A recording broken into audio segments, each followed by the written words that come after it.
Hey, I'm Allison. I'm a junior at State High, and I'm back with another video, but this time on biotech.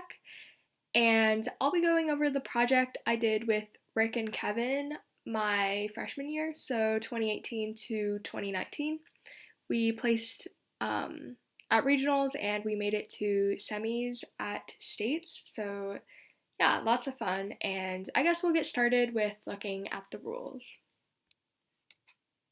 So I know Rick made a video on biotech for his project that he did sophomore year, so I won't bore you guys with all the details about the rubric and about all the rules, but I'll just go over some of the most important ones. So for this, you will create a display to teach a biotech topic and use documented research, the development of a solution, a display, and a multimedia presentation to convey that knowledge of biotech. And they do have different themes per year, so check out the TSA website for themes and problems, and then you'll find the theme for that under the list for biotech.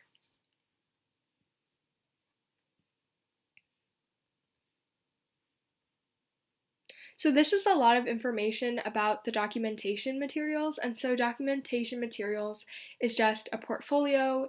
Generally, I just choose to use a Google Doc and then just make that my portfolio, and you can just print it out later, put it in a clear front report cover. Obviously with TSA now, it might be a little different, and check out the most recent rules. So this is like 2019 to 2020, check out 2020 to 2021 for the most up-to-date rules that are also applicable with the whole remote competition season.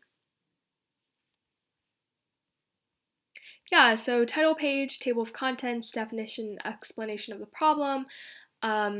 Just take a look at the rules, get to know them, and follow them as much as possible. I would recommend that you guys take a look at this, which is the rubric, and the 9 to 10 points. So they do grade you on your portfolio and the stuff within your portfolio and how well you convey the information, whether it be in an aesthetic manner or with creativity, or like how you communicate the problem and the solution.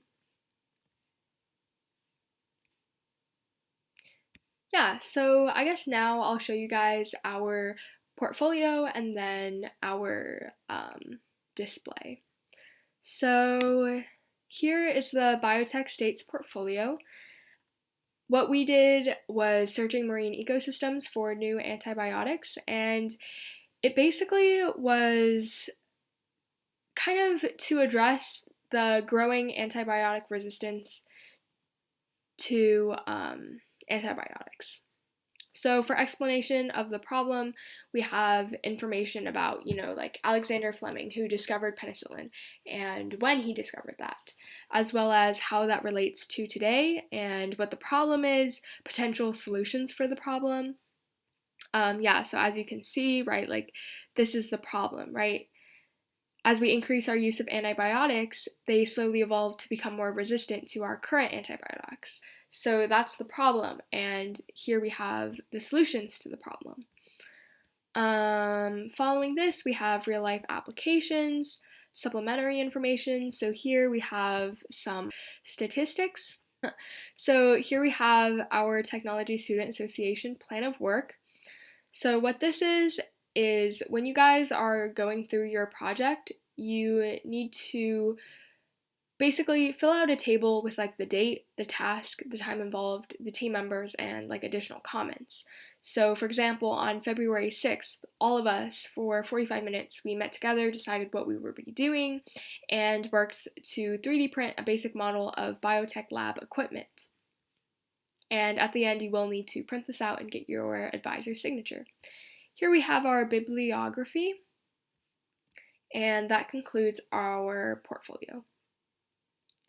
So to take a look at our biotech poster, this was our display, and I will zoom in for you guys. It might be a little hard to read, but we started off with the explanation of the problem, And then we have some facts, like only 10% of adults are prescribed the correct antibiotic for strep infections. And then here is solutions to problem. And also, again, here is where we have our team ID. So this is like our chapter. It might be different for this year. Again, you'll need to check that, and specifically for the team. So say you have like 3 teams, right? Then there's going to be different numbers for each of those teams. And then we bolded some words, italicized just to emphasize, and we have continuation of solutions to problem and real life applications. So again, I hope that was helpful to you guys, and good luck on your project. I hope you have a lot of fun with it, like Rick, Kevin, and I did as well.